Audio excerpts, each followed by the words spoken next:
Hello and welcome to the Nintendo Pipeline Podcast. I'm your host, One Up Muffin, but you can call me Jared. And with me today is James. and Mina.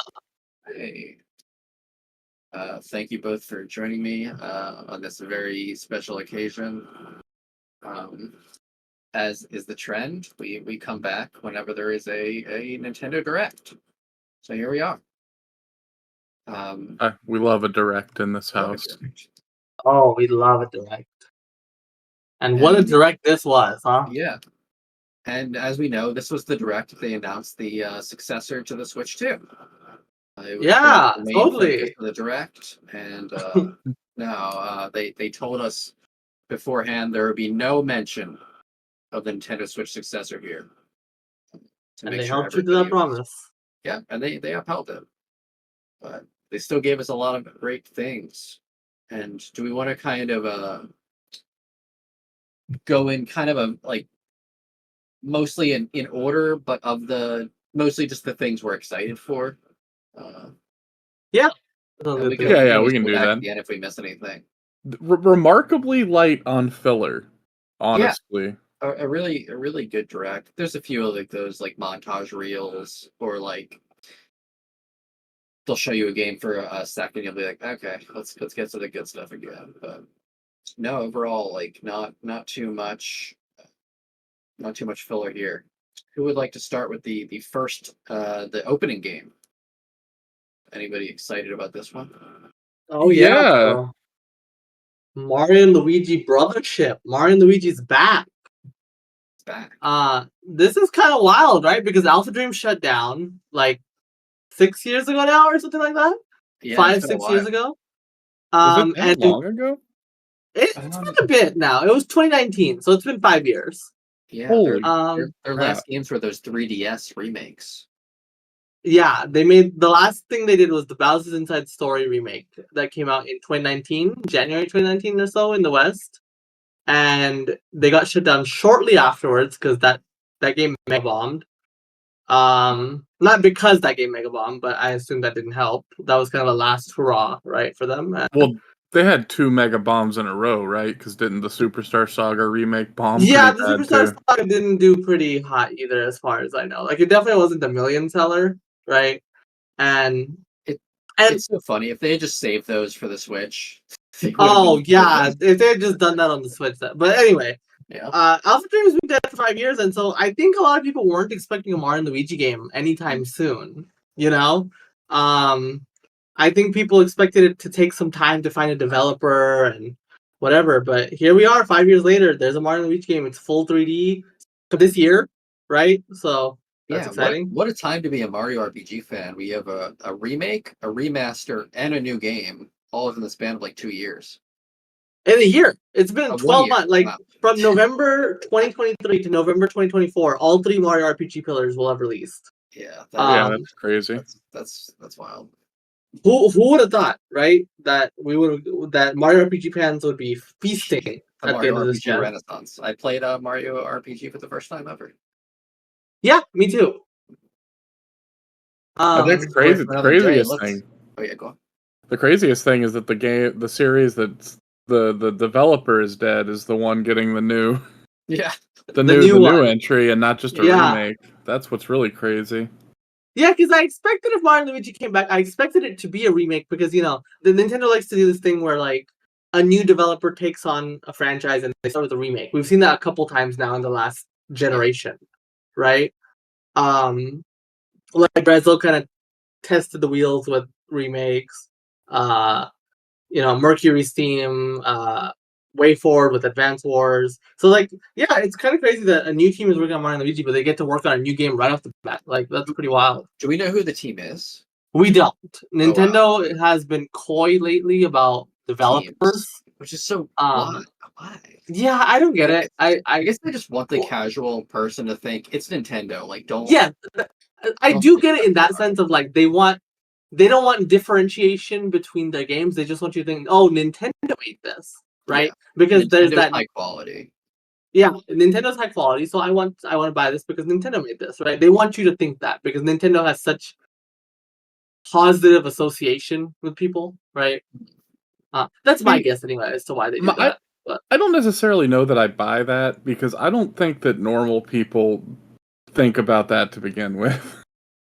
what? Normal I people do are gonna know as look. far as like this has Nintendo on the name, right? Yeah, think but even it's gonna who doesn't have know a developer Nintendo. still says like, "Oh, this is a Nintendo game. Cool." They're gonna think it's a Nintendo game regardless because Mario's in it. Yeah. That's my thing. Like if I were to ask a normal person, like my sister or something, be like, "Oh, here's a new Mario game. Who do you think made it?" They're gonna think Nintendo. So Yeah, that's I fair. really don't. It's only weirdos like us that care, and we're probably gonna buy it regardless. So I'm really not sure what their motive is. They hid that Just they hid that Good Feel was that did Peach for like so long, didn't they? Yeah, we didn't know yeah, Goodfield made Peach until literally the game came out, or like Credits. right before. and we didn't know that Arte Piazza Made Mario RPG. made the Mario RPG remake. Yeah. So it's very strange. If I had to guess, I would say that didn't a lot of the people that were formerly from Alpha Dream kind of end up at Nintendo anyway Yes, after yeah, they did. the A studio lot. shut down? Nintendo actually hired a lot of people from Alpha Dream. Yeah, That's good. Where did they put them? we don't know. I just We'll figured find out, I out guess. Right? Yeah. Yeah, I imagine it's probably going to be made by some people with a pedigree with the series. Yeah. Did they not own Alpha Dream? Is that why they No, like? they did not own They did Alpha not. Dream. Oh, Alpha Dream was an okay. independent studio. So them shutting down was like their own failure, not like Nintendo. Yeah, and well, this is a little off topic, I guess, but supposedly part of the reason why they went bankrupt is because they started working outside of Nintendo. They started working on like PS4 games. Mm, And mistake. they were just not well equipped for that. Yeah. And that supposedly their PS4 game got canceled. Oh, And that is that. I don't know if any of that's true. That's just word on the curb kind of deal, you know. I believe it. But that's apparently part of the reason why they had some debt and kind of eventually went bankrupt was because of that. But yeah. But this game, Brothership, it looks great. Yeah, I think this is it looks a really good. phenomenal realization of the art style of Mario and Luigi. It looks Right? so Yeah, good. I clocked it immediately. Like I was like, that looks like Mario and Luigi. I didn't really believe it at first when I thought it because I was like, well, there's no way. But then it was. Yeah. At first, Yeah. I was like, is this some kind of like Rabbids thing? It looks like Mario and Luigi. Yeah, it looks like an evolution of like 3DS art style, but like saying that in like a positive way, not like a negative way, you know? Mm-hmm. To me, it looks like the 2D art, let's like on the box art, but just really well realized in 3D, right? Yeah. Yeah, like specifically Superstar Saga's cover. Yeah, Like my brain goes to it that. looks like Yeah. that. They're so emotive and it looks so like just They're fun. so I don't know. animated too. Like it looks really good, and it's crazy. I know this game existed and it's coming out in 5 months. That's kind of the Nintendo special this gen, right? But still, it's wild to me that like, There's hey, a few of those on this list, yeah, there's a honestly. few of those. Yeah, This is yeah. the big November game too. Like this is the holiday game, which is Yeah, so which they're is expecting awesome a to lot of see. this. They're putting it in the Yeah. November spot, you know. That's also where they put Mario RPG. Mario RPG was November last year. Yeah. I'm But excited. I haven't played a Mario and Luigi since Bowser's Inside Story. oh wow, yeah. So you haven't played since like 2009 or something. Yeah. I haven't played one since Partners in Time, which I I actually say didn't Partners in like, Time. which is why I didn't end up playing any of the other ones. Oh, you should have played Bowser's Inside Story. That game is Yeah. phenomenal. I didn't beat Bowser's Inside Story, I'll be honest. Superstar Saga, like I love. Bowser's Inside Story, I was like, cool, and then I kind of forgot about it. Oh, maybe Yeah, someday I'll get back to it. I love Superstar Saga, Yeah, but that was Partners so in good. Time was such a downer afterward that. But yeah, I maybe try to play through those games, play through this one. It looks really good. The animations are crazy. The music sounded really good. It's The pretty. enemies, it's pretty. The enemies are a little weird. They're all like different, like plugs or something. Yeah, the enemy designs are kind of wild. Like I saw there was like a VGI or like a VGA cord rather, and like I think maybe a USB cord enemy too. It was very weird. The guy looked weird, but I'm in. Oh, like the little NPCs. Yeah, I see it now. Yeah, so looks great. I'm excited. Yeah. And then the Strong next game. opener. Yeah, Oh, a very really strong strong opener. opener. Like it's just unexpected too. I thought it was going to be once I knew it was Mario and Luigi, I was like, oh, is this like a Dream Team remake or like? I assumed port. I assumed the worst. Yeah, but it was a I brand new assumed game. they were just bringing back a 3DS game or something. But brand new Mario RPG for the first time since when was the last new Mario RPG? Paper Jam? Paper Jam was 2015 in the West, so 9 years ago. Wow. Right. So, yeah, I mean, that's like Mario RPG in general, because if you don't count Origami King as an RPG, Which which I it kind of don't. isn't. Yeah, I definitely don't. Yeah, it's kind of the last Mario RPG in general. Brand new Mario RPG was Paper Jam because we haven't had a new one since then. So that's kind of crazy to get a new Mario RPG in that sense. I didn't even think of that. So yeah. Yeah. And that on the RPG train, we get the first of our two Apple Arcade ports. Yeah. Mina, do you want to take this one? Sure. So they're porting Fantasian. They're now calling it Fantasian Neo Dimension. It's got like a new normal difficulty. Apparently the original was too hard. So they're making it easy. You can still play at the original difficulty, it's just called hard now. But there's a new difficulty. They added some new content. I don't remember exactly what. But this is a really cool game because if you don't know, this is a game by Hironobu Sakaguchi, the creator of Final Fantasy, right? And it has Nobuo Uematsu as the composer. So it's got pedigree for sure. And the environments, they're really cool because they were made with real life dioramas. They made real life dioramas and kind of like took pictures of them and like kind of made those the pre-rendered backgrounds. Which I think is just really neat, right? That's just a really cool thing to do. Makes it a really beautiful game that I think is really going to shine in 4K or whatever if you play it on PC or consoles. But it's still look great on Switch, of course. Wait, was it confirmed for PC as well? Yes, it's on everything. Oh, awesome. Sick! I didn't realize that. That's cool. Yeah, it is on everything. So even Xbox somehow. So I'm glad. Wow, good for them. Square Enix support. I'm really. Did Square Enix? Did they have a hand in it on Apple Arcade, they or did was not it have just the no. It was just Miss Walker and Apple, and Square Okay, that's what Enix I thought. publishing it is new. They and it's kind of funny because this is Sakaguchi kind of coming home, right? To Square Enix. And specifically the team that's porting it is Creative Studio 3, which you may know as the studio behind Final Fantasy 14, Final Fantasy 16, etc. I don't know Yeah, what else that they makes did in. that tracks. Builders, right? I don't think no, I don't think that. Wait, I thought they did Builders too. Maybe, I'm not sure.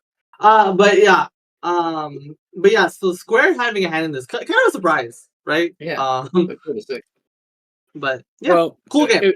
It being that specific subsidiary of Square Enix kind of makes sense because I know Sakaguchi is like hard addicted to FF14, and I'm pretty sure him and Yoshi P are friends. So yeah, him and Yoshi P seem really tight. So it makes sense that. I absolutely love it that Sakaguchi posted screenshots of his Final Fantasy 14 character on Twitter with the hashtag Sakaguchi spelled like Gucci, the clothing brand. Really good stuff. I just confirmed they are the Final Fantasy MMO and the Dragon Quest Builder team. So it is Dragon Quest Builder. That's interesting. I didn't know that. Same Isn't that cool? Yeah. I love those builder games. Yeah, that's a fun group of people. Yeah. And then it's not on our list, but there was another Apple Arcade game. Yeah. On there. The Hello Kitty Island Adventure or something like that. Apparently that game was good.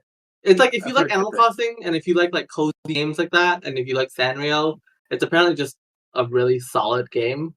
So I still can't get over that game's real because that game like was a South Park joke, like 12 years ago or something. Probably longer than that. I'm sorry, probably more like 15 years ago.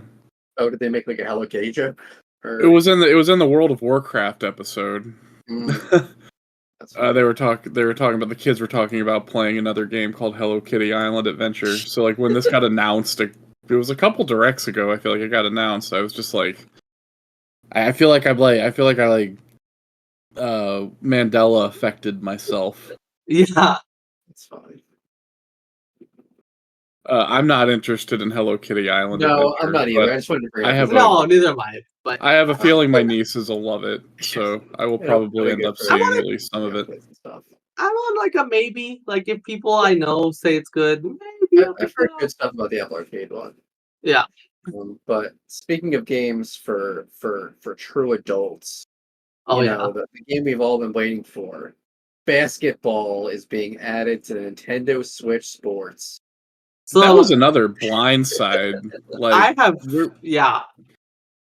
this was in the leak. People like they data mined the game or whatever. They saw traces of basketball. And I just assumed basketball. Yeah, they saw traces of basketball. I just assumed it was canceled because it's been so long. So I was like, oh, they must have like 2 years after the game, over 2 years after the game comes out, it's coming out like with a new sport, and it's like, what is going here? I mean, when did they add golf? Like, didn't they add golf like super late? Yeah, that was announced though. Like that, we knew that. At that winter 2022, I think, if I recall correctly, or maybe early 2023. It came out like 6 to 7 months after the game came out, basically, or no, like more like 8 to 9 months after the game came out. But still, this is over a year after golf has been added. Yeah. Right. So this is kind of wild. Yeah, I had two thoughts on this. One was crazy that this game is getting updated like 2 years later, and the other is I kind of wish this was baseball. What was the other leaked one? Was it dodgeball? Yeah, dodgeball was the other leaked one. I wonder if they'll add dodgeball then, because dodgeball was in the data mine. Like they were working on dodgeball. Maybe for the Switch 2 Deluxe Edition. Maybe. But the basketball game does look fun though. It does look fun. Yeah. It's got 2v2 mode and like a hoop like shootout mode. Which the hoop shootout mode was in Wii Sports Resort, if I recall correctly. Yeah, I think both modes were. Oh, both modes were. Okay. I didn't remember if the 2v2 one was, but definitely though, I remember playing shootout in Wii Sports Resort, and that was a good time. So I'll get back to that game. I'll head back to it. I didn't dig too deep into it. It was a little shallow, but it was cute. Yeah. Yeah, what is up next? Neo? James, take this one. Which one are we doing? Oh, I think you're making a Donkey Kong sound. Yeah, I was making that. No. I think you're making I thought you were imitating the Great Kong himself. No, I was looking at Mio Memories in Orbit. Very funny. Do you want to talk about Mio? I thought that trailer was cool as hell. I don't have any idea what it is or who's making it, but like I know they listed developer, but I don't. Indie. I was gonna say it's one of those indie companies, but no, I meant like it's like Focus Interactive is the. Focus Interactive is the publisher. Yeah, I don't know I don't remember who's making it. Oh, it's a French developer. Uh-oh. You know how I feel about France. Oh God. It looked like it had like Ori vibes, but the music sounded like Monica mute like Nier, like the people that do the Nier music. I don't know. It had a very interesting vibe. I was kind of into it, but I don't know if I'll pick it up. But I had to hear what people say on it. But yeah, it looked really interesting. It was a weird announcement because there weren't a lot of like random unknown indies. Just kind of like there weren't a lot of indies in general at this. Yeah, and just kind of save those for the indie directs. Just some random new thing that I've never heard of before. Whenever like something like that shows up in a direct, I perk up a little bit because it's like, well, how did this get here? Right. It's not very common for indie games to be in like the general directs, right? So generally, like yeah, we don't see them very often, so it's like, okay, maybe I should have my eye on this. Because another one that was like that was Neon White. Neon White randomly should have been a direct, and that ended up being really good. So maybe Nintendo is good for these things. Maybe they have I a good don't know. I want to do a segue. I want to pretend that didn't happen. Pretend we're segueing from Wii Sports. Speaking of basketball, they're making a shitty Looney Tunes sports collection, which I thought was really out of nowhere. Yeah, that looks terrible. It looks like a licensed game from like the PS2. The Wii. So I'm so happy it's there. I'm not gonna play it, and I'm not. I know it's not gonna be good, but I'm glad it exists. Sure. And that's that. Now Donkey Kong. Now Donkey Kong. It's a remake, or it's a remaster. It's a remaster. We know who's making it. It's what's their name again? Forever Entertainment. Yeah, who apparently are not great. They don't have a great track record. They did that Panzer Dragoon game, right? That was kind of like badly optimized. Yeah, I think the House of the Dead remakes they did weren't like great. But I think this is a simple enough one, and with Nintendo. Yeah, this is gonna be a simple remaster, so it's fine. It's who cares who's making it, honestly. So it's the Wii game with the 3DS content as well. Yes. Well, yeah, it's more like a remaster of the 3DS game from the looks of it. Do you think it looks worse than the Wii one? Well, there's a Twitter thread that's been like unavoidable. I don't even know how it's gotten that much reach because the account has like 200 followers, but I've seen it everywhere, just like side by side pictures of how the new one looks, or the remaster looks worse than the Wii game. Oh no! Or it has well, not worse. I mean, obviously it's a higher resolution, but it doesn't look as good as the Wii game. The color palette is different. Color palette's a little different. Some of the models look a little bit worse. The shadows are worse. It's some of that shit that you wouldn't notice unless you were looking at it side by side, so it's not a big deal. But it does seem like it's a remaster of the 3DS game specifically, which makes sense, because what are they going to do? Rebuild all those new levels? No. Probably it makes sense not. There's a remaster of the 3DS version. Okay, so don't get rid of my Wii copy yet. I mean, I do like that this will probably be the definitive version to play this game, because it'll be the only version that has 60 FPS, new levels, and no motion controls. Yeah, that's pretty great. Because on the Wii it was 60 FPS, but there was motion controls that were terrible, right? But you can mod out. You can mod out, or you can emulate it and you can play without it. Or there was the 3DS version, which was solid, but it was 30 FPS, right? Yeah. So this is kind of a best of both worlds. Even if some of the graphical willy-nilly details are not up to par, I don't really care personally that much. You're not going to notice it. Yeah. Right, I'm not going to notice it while playing it, right? These games are so good. Like, the great Donkey Kong duology will finally be on the same console for the first time. I just think it's ridiculous it's taken this long, honestly. Like, this was a game that I kind of assumed they would maybe even throw out on the, like, Wii U. After Tropical Freeze came out, I was like, oh, yeah, that'd be a pretty easy thing to fill out. Just remaster Donkey Kong Returns and give it Tropical Freeze's control scheme. And then it didn't happen, and then Tropical Freeze came out on the Switch, and I was like, oh, surely they'll put out Returns too. Like, why not? And then that was like 2018 was when Tropical Freeze the port came out. And now we're like 6 years later and finally getting Returns. I mean, it's they obviously want something for the theme park, right? Like to have out to keep the theme park in the mind, and the theme park is based like on Returns specifically. Yeah. So it makes sense. Like a filler game in January when they're going to be hopefully hyping up for the Switch 2. That's the other thing that is perplexing to me. January? Why is it now? If it's coming in January, that should be out today. Are they worried it's done? Get overshadowed? Is the thing. I don't. I imagine it's done. I imagine the only reason it's January is spacing reasons. They kind of filled out the year, right? Every month of the year except for August and December have a game. And August and December usually skip anyway. Nintendo doesn't usually like putting games in those months. So yeah, I imagine it was just a thing of like, we kind of have too many games. Let's put it in January. Why not? My question is, why announce it now and not closer to release? December gets the odd game, like Yeah, Big December Brain we get a game every Academies now or and then. Yeah, Xenoblade and Smash both came out in December's. Like, I don't know. I feel like a Donkey Kong game in December would make some degree of sense. But even then, that's too far away. Like, that felt like a shadow drop announcement. Yeah. Like, they shadow dropped Metroid Prime 1. You know? Like, what? and this gets a Pikmin, 7-month runway. Yeah, the This longest, like, one of the longest announced games.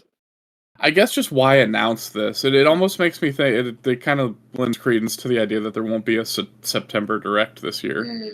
To me, Yeah, I'm kind of feeling that too. Yeah, honestly, very strange. Anyway, I'll play it again. I only played that game once because same. I never played the 3DS version because the 30 FPS felt bad. Yeah, and the Wii version, I liked it a lot. I love that game. And I am usually pretty good at overlooking the waggle stuff, but I really didn't like it in that game. it's such a hard, precise game that waggle really is not meant for it. And I'm a big motion control fan. Waggle to do such a core move like roll in a Donkey Kong game is just criminal. Yeah. You know? It's just criminal. But yeah, I'm excited to play this game again because I haven't played this game since the 3DS version. I actually beat the 3DS version. I played the new levels and everything. And I've only played fully the 3DS version. I didn't finish it on the Wii. But I haven't played this game in over a decade now. That game came out in 2013 on the Wii, 2010 on the Wii, I believe. So it's been a while. Sounds right. So I'm excited to play this game again. And I've actually heard from a couple people. I think they're crazy people, but I've heard from a couple people that they prefer this game to Tropical Freeze. So I'm kind of interested in going back and see if that holds any merit. Yeah, but I think they're closer than people think. I think over time, Tropical Freeze has kind of got this legendary status, and Returns kind of got left beating. But I wonder if Returns and Tropical Freeze are actually closer than people give credit for. I think this will give you more of a chance to compare them. Again, the first time they're on the same console, and the first time they both have the 60 FPS and good controls. So I think maybe we'll see like a reshake from there. I'll tell you what would have like justified the January thing to me is if they had told me they were redoing the soundtrack. Because the soundtrack to the original game was fine. I mean, it's mostly just redone music from Donkey Kong 1. So like, Country 1 rather. Yeah. Which obviously, if you're tapping that game for music, you're probably gonna do okay. But still, it was mostly remixes of music from that game. It would have been cool if they had been like, "Hey, we got David Wise to do the soundtrack this time." Yeah, that would have been really nice. That'd be cool. Do you think it's gonna be $60? I think it's gonna be 60. I don't know. I feel my gut tells me no because like I know that it's a Wii game, but like Metroid Prime and Pikmin, neither of those were full price. I could see them maybe putting this at 50. I think 50. I would like it to be 50, but I really feel like it's gonna be 60. I could see it. Well, they charged 50 for a full remake of the GBA Mario vs. Donkey Kong as well. So they and this isn't and this isn't a full remake. Yeah, but I think that's a $50 thing they have in their pocket. It's much closer to what they did with Pikmin, right? And I mean, like Metroid was a weird one because that was Metroid was just like a steal, honestly. Because that was like a full like graphical remake. Like everything else was the same, but the graphics were fully remade, right? Oh, it's beautiful, yeah. And they gave it away for $40. Like that was just highway robbery. Gave it away. I mean, I didn't feel like that, but you know what I mean. Yeah. Why did they sell that for 40? No idea. That's what I'm saying. I feel like if that game was 40 and the Pikmin remasters were 30 each, and Mario vs. DK was 50, I don't see a world where this is 60. I'll pay it if it is, but I don't think it will be. Yeah, I'm with you. I think it would make sense. Now the next two remakes are gonna be $60. Oh yeah. So Dragon Quest 3 HD 2D remake, huh? Coming out this November. I was a little embarrassed because when I saw this come on the screen for the first time, and it was just that it looked like a wall painting of like a woman in a dark dress. I thought for a split second that the Pyoro leak about a 2D Zelda remake was correct, and it was Link Between Worlds. Because for like a split second, I thought it was Hilda. You thought it was Hilda? That's very funny. I had a friend who thought it was Hilda as well. He was like, "Yeah, it looks like Hilda." I'll be honest. I saw the blue-haired girls, and my immediate thought was, "Oh, Fire Emblem." I don't think that I would have thought that without the seed in my mind of a potential 2D Zelda remake. But yeah, when I saw that, I was like, "Oh, that's a crazy thing to remake." But it's Dragon Quest 3 in HD 2D. This game has been missing for years. Right? Yeah. This game was announced 3 years ago, if I recall correctly. They went radio silent on it, and it just randomly showed up today in a Nintendo Direct, and it's out this year. Yeah. It's gorgeous. Oh yeah, they're going so hard with the style and the amount of effort they're putting into this. This isn't just they made little 3D models of the world. They redid everything. It looks so cool. I think this is the best looking HD 2D game. I think it's the prettiest looking one, and the reason that is, in my opinion, is that games like Octopath and Triangle Strategy and Live Alive are very good looking games, but they use muted colors. They're very muted, yes. Yeah. This is the first time that they've made something really bright and colorful. Yeah. And there's pinks and bright blues and purples and all that. And it's not supposed to be a little bit darker and moodier like Octopath and Triangle Strategy are. And it really pops. It really does make me want to see that art style. That style, I guess, is probably a more appropriate way to put it, branched out from, because all three of the game, or did they show anything of 1 and 2, or did they just show? They didn't show 1 and 2. So they announced Dragon Quest 1 and 2, and they said it was 2025, but they didn't give any. They just showed 3. They just showed 3.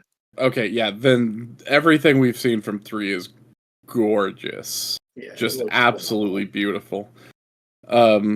Also, hats off to Square Enix's marketing team. Releasing 1 and 2 after 3, which I people keep saying that's fine, it's a prequel. You actually, it's fully fine. Yuji Horii said he wants you to play 3 first. Yeah. And fair enough. He actually said that there would be in an interview a couple years ago. He said that he wants people to play Dragon Quest 3 first, and that there would be a little special surprise if you play Dragon Quest 3 first compared to Dragon Quest 1 and 2, and I thought that's an interesting way to phrase that. I actually didn't know that 3 was a prequel. I've only played Dragon Quest 1 and 11, so I've only played 11. I haven't beat it yet, but it's really awesome. I'm not a Dragon Quest person personally. Oh, so. No. It does make sense that 1 and 2 are together because Dragon Quest 1 is a 3-hour game. Yeah. It is. Wasn't the leak or whatever, or the quote unquote leak, that all 3 games were going to be one package? They didn't clarify that it would be one package. They just said there would be the trilogy. Oh, okay. Yeah. So I think that is a cool thing to do, though. It's cool that Dragon Quest is going to have 1, 2, and 3 are going to have modern versions that don't look like ass. It's really cool. Hopefully they'll do that for those. Yeah, because mobile versions are bad. Masters. Yeah. The versions that came to Switch already, because 1, 2, and 3 are on Switch, right? Those are the ones I'm talking about. Those They are ugly. ugly. Real bad. Yeah. So you guys gonna get this one? I think I might. Yeah. Yeah, I'll probably I think play this it. might be my first HD 2D game. Really? Yeah. Cool. But I'm excited because I really like what I played at Dragon Quest 11, so I would totally go back and play one of the older ones. I feel obligated to buy anything that Asano puts out so that he's allowed to keep making games in this new scary world where Square Enix only wants like AAA bangers. And speaking of AAA bangers, the next game after that was Funko Fusion. Boo! No, Boo! the next block is kind of like garbage. Kind of the next interesting thing is I was gonna say is the NSO expansion pack. Does anyone know of anything before that? I was gonna say Denpamen. Denpamen, the free-to-play Denpamen game. Okay.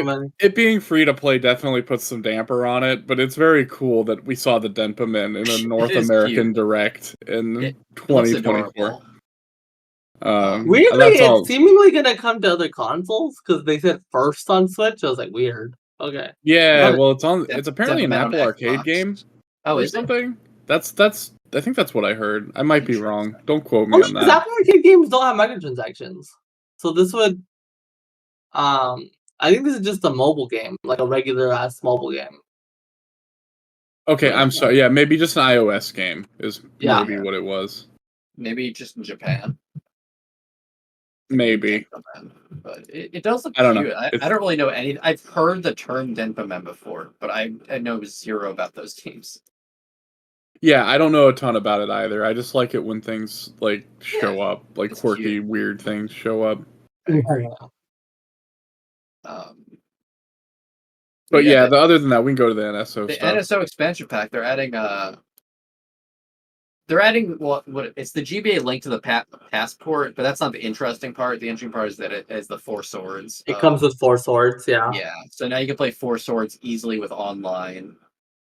So that should be pretty fun. I've never played 4 swords, the original or the GBA one.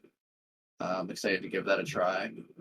Yeah, I've never played it with 4 people, so it will be interesting to see. Yeah, because that was a hard sell back in the day to like get 4 people connected with a link table. Yeah. Oh, it was even more of a difficulty to get 4-player 4 Swords Adventures, which I hope they port someday. 4 people with a GameCube and 4 link adapters and 4 GBAs. They expected a lot of people back then. Yeah, and I would like to see the 4 Sword Anniversary Edition at some point too. That was on the 3DS or the DS. That different? I thought that was just the same thing. Is that different? I don't know. I think it would. Man, I'm getting exposed here. I'm pretty sure there were differences. Oh yeah, I just have no idea. I remember it came out, I downloaded it, and then I never played it. But yeah, that's cool. The next one was Zero Mission, which is phenomenal. The Metroid Zero Mission, the remake of the first Metroid. You all played this? Yes, I've played Zero Mission like 4 or 5 times. That's a great game. Definitely play that.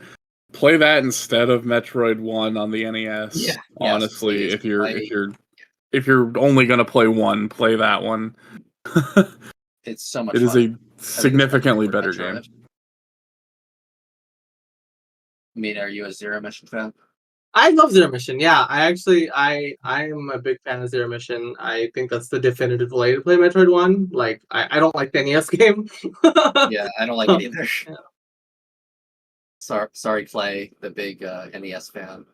I hate the NES version of Metroid. It's just it's one of those games that you have to play with a real like you have to go into the NES Metroid knowing what you're getting and being okay with that. Yeah. I feel like Zero Mission is a game that's modernized enough that just about anyone could hop into it and enjoy it for what it is. And it came out 20 years ago, which is wild. Wow, that aged me 20 years just now. Thank you. That's outrageous. and And then they put some garbage on the N64 thing. Like, who cares? The funniest thing is it's a whole the- new app called the 18 Plus. Yeah, it's the Nintendo Switch Online 17 Plus collection of games, I think is what they call it, which is really funny, first of all. So didn't Japan already have this? Yes, Japan already had this because GoldenEye was rated higher in Japan than it was here.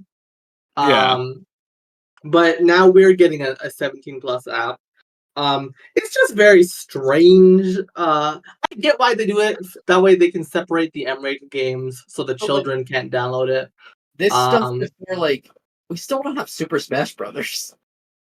Yeah, it is wild, right? To get like Perfect Dark and Turok of all games instead of Smash Brothers, or that's both of these games have better versions on other platforms as well, I will say. Yeah, it's kind of worthless. Doesn't Turok have a better version on the Switch? I think it does. Yeah, probably. The digital, is it Digital Extremes that does? No, it's Night Dive. Night Dive does those really good remasters of the old FPS games. Not that Turok is a particularly great game to begin with. So I don't know. It's weird. I don't like Turok. I don't like the first-person shooter games on the N64 as a general rule. I guess they're not like my favorite things in the world, to be honest. Either I don't know. I'm not really like. To me, the stuff on NSO is kind of just like a bonus. The reason I pay for NSO is because it lets me play Splatoon and whatnot on the internet. Yeah. And the reason that I pay for expansion pack is because I have a family plan with people that most of them want the Mario Kart stuff, and all of them want the Animal Crossing one. Yeah, the Animal Crossing and the Mario Kart. So it's definitely the draw. It just makes more sense to just throw down $80 in September every year and then forget about it for 12 months. I will say, I think it's interesting that it was all a shadow of all 4 games, because when we were getting multiple games, I thought it was going to be a roadmap again, right? Like here's like but they were all today, and that was cool. I thought because they're ready for the restart that's going to happen on the Switch too, where they're going to God, games. Yeah, where we start from zero. It's just going to start with Metroid for the NES. Everybody says that won't happen, and they call you crazy for saying it might. And I kind of agree. I don't expect them to actually reset it, but like it would not super like if they were to end up doing it. I don't think I'd be surprised. I think I would just be like, I think it would be hilarious. Yeah. I'm all for it. Start me off with Mario Brothers for the NES again, and we'll go on from there. Yeah. Then they drop a special version where it's like starts you at 8-4 so you can finish it. All right. The next who wants to go over our next Mina, you're the fighting game gal. No, we can't. No, we skipped something. We can't skip Phantom Brave. Come on. Sorry. All right, I had no idea someone was interested in that. Yeah. Go ahead. Yeah. This is the weirdest shit in the world, dude. Like nobody knows about this game. The original's on the Switch. It's part of it's the first part of the first Prinny Presents NIS Classics. Phantom Brave was a game that came out between it's one of several, but one of like 2 strategy RPGs that Nippon Ichi Software put out on the PS2 between the first Disgaea and the second Disgaea. It's kind of Disgaea-like in its gameplay. It is a grid-based strategy RPG where you move things around like a Final Fantasy Tactics or whatever. Technically, actually, Phantom Brave is gridless. There isn't a grid. You can move a certain number of like meters or something like that, but the idea is basically the same. You can pick up. Really insulting. It looks like Mario and Rabbids, the way you move around and attack stuff. Yeah, it's similar to that actually. You can pick things up and pick people up and items up and throw them just like you can in Disgaea. Yeah, I just wanted to throw this out because like I don't have a ton to say about it. It's just bonkers to see a sequel to Phantom Brave 20 years after Phantom Brave came out. Oh, this is a brand new game. I think this was like no. It's not a remake. Cool. It's a sequel. That's awesome. The first Phantom Brave game is on the Switch. Yeah. Like I said, it came out as part of the first Prinny Presents collection a couple years ago. But a sequel? That's cool. Like what? Yeah, and I thought NIS was in trouble right now. Like the only thing that I guess Disgaea 7 bought them some time. Worth checking out, I think, if you like strategy RPGs. It's a cool one. I don't know that it was better than the first Disgaea game, but to be honest with you, I don't think any of the subsequent Disgaeas have really been as good as the first one anyway. So is it still the crazy artist? Because it looked very Disgaea-y. Oh yeah, it is. Yeah. It's goodness, what's his name? Takehito Harada, I think is his name. Sure. Yeah, that's him. Yeah. Anyway, that's cool. I just thought it was crazy. Yeah, I mean, by all accounts I've heard, it's actually kind of a wild revival. That so just a real weird pull. It's a weird pull. It was like if you. I trying to think of like an allegory here, and I actually can't. It's just. It's like if Atlas decided to make a third Digital Devil Saga or something. It's one of those. Real deep cut. Can't believe it. Don't know how this happened. Happy for them. They're in their lane, and I hope they're thriving. Yeah. Now we can talk. Now we can get taken for a ride. Sorry.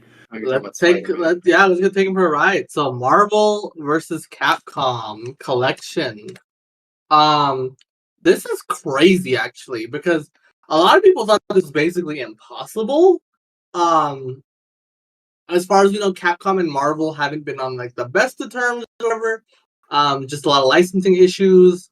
And it seemed like a huge impossibility. There was like a hashtag campaign about 3 years ago that was like, I don't remember exactly what the hashtag was. It was started by Maximilian Dude, but it was like Free Marvel 2 or something like that.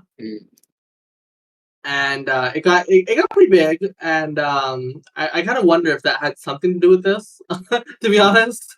But this was kind of seen as like a crazy, like impossible thing, and now it's back. It seems like, and not only is it back, but they're including 7 games in this collection. Like, it's all the Capcom stuff by it. It's all the Capcom Marvel stuff from that era. It's all the Capcom Marvel stuff, basically. I don't know if I don't know all the games, but it's all. I mean, 7 of them is like that's crazy. It's at least most of them. It's all the fighters.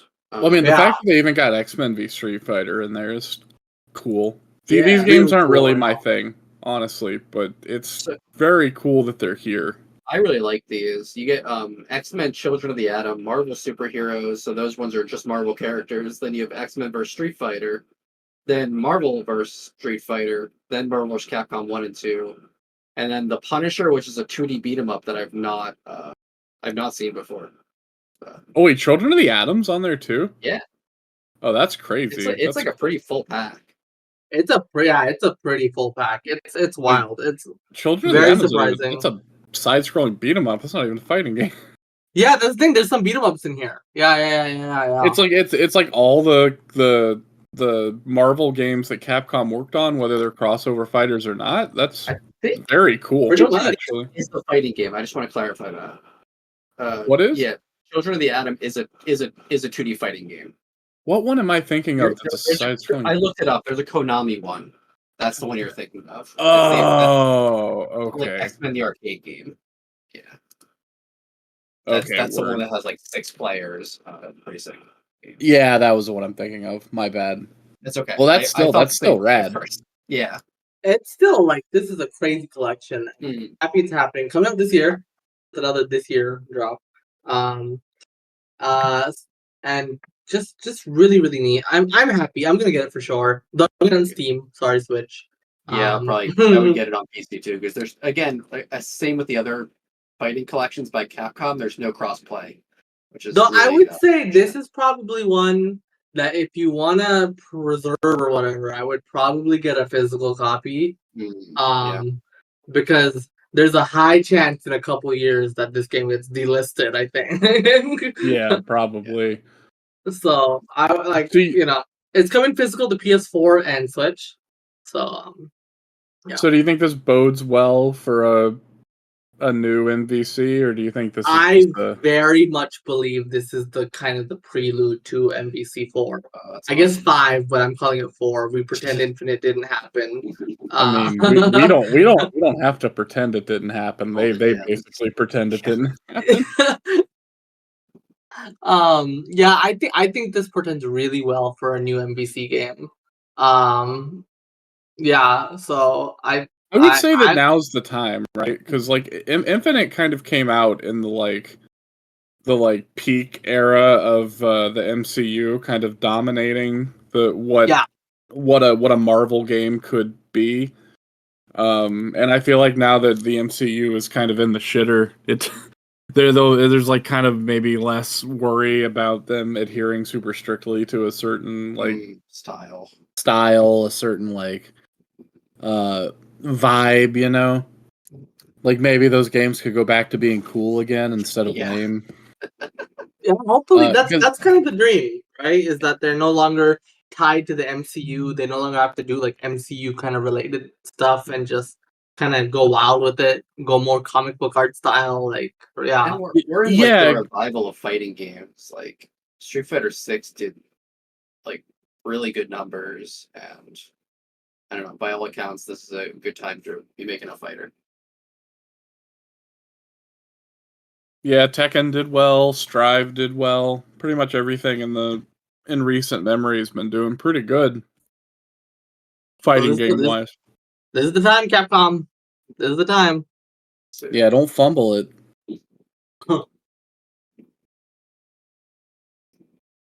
The next one is a game I think 2 of us will be happy about, and 1 of us will be unhappy about. I'm unhappy for a very strange reason this time, and it's because they actually showed something in the trailer that made me go, huh, I kind of want to buy Mario Party. Really? The 20 Mario Party. The 20 player like online mini game triathlon thing or whatever. Yeah. That looks like a cool mode. I gotta hand it to him. It's a cool idea. It's definitely a cool idea. So Super Mario Party Jamboree coming out this October. I'm really excited for this one actually because I am too. I really liked Superstars because Superstars was the N64 package games kind of packaged together, some maps from each one, and like the online was perfect. But I wanted a brand new game like that was in the classic style of Mario Party, right? Yeah. And this seems to be that. This has big, beautiful boards. Big, beautiful boards. BBB. The motion controls are optional. I don't mind motion controls personally, but it's nice that they're optional, which means they can be played with a pro controller or in handheld mode, which Super Mario Party couldn't, right? It seems like they got rid of the character specific dice from Super Mario Party, which is good. This seems like this is gonna be like the ultimate Mario Party game. You know, for like the Switch era, it's wild. Like Super, I skipped, but I was like, oh, that looks good. But the boards looked weird. Like they were really small, and like they added online later, but like it had no online at launch. So I was like, oh, I'll get the next Mario Party League if it has online. And then Superstars was kind of everything I would have wanted from being like a fan of the N64 games. So this looks like an awesome mix of new and old. Yeah. Like style. Yeah, I actually played Superstars for the first time the other day. I was hanging out with my family and my niece wanted to play it. Me, my sister, and my 2 nieces played a round of Superstars and still don't really like Mario Party that much, but it looked pretty. It was cool, like playing on. We actually played the spaceport level, which was not my choice. I wanted to play the cake. I think the spaceport level's annoying, actually, because like that you almost always get run away by the spaceship. Sure. if you're in the top of the board. But I don't know. That it's cool that they're bringing back the super mechanics, because I did think the super mechanics in Super Mario Party were interesting, where you have like a partner, or you can get a partner or whatever.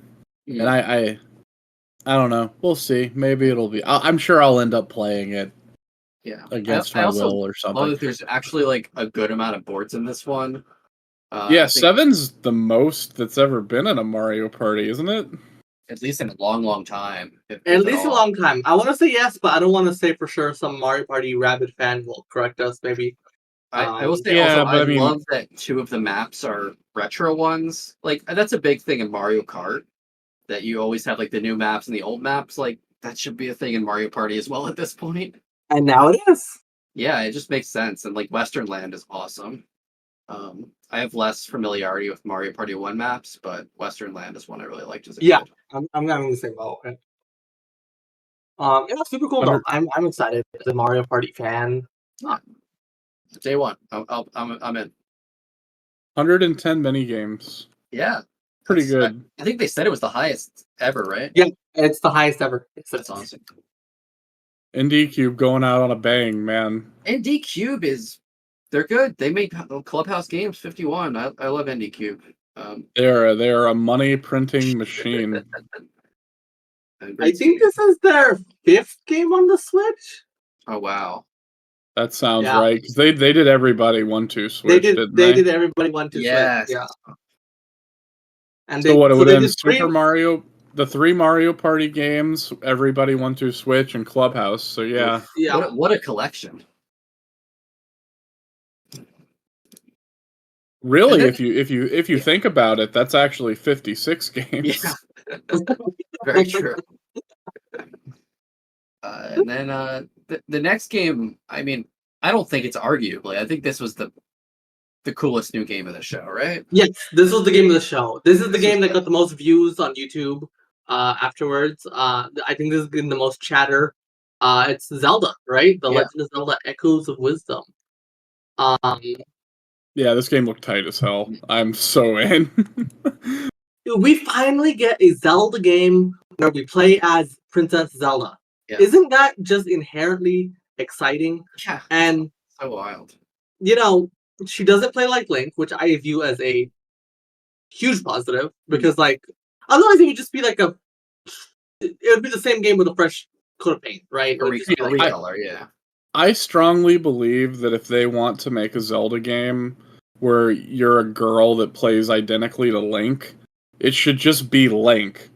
Yeah. But the hero of Girl, time yeah. reincarnated as a girl this time. Which I would also be fine with. I think that'd be cool. I think that would be neat.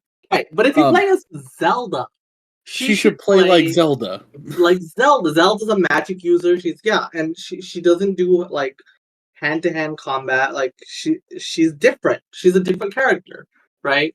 And so I think it's they clearly, the team had a lot of very cool gameplay ideas from just the idea of let's play Zelda, right? And we see that in spades here. The echo mechanic is just crazy what you can do. Just a little snippet they showed.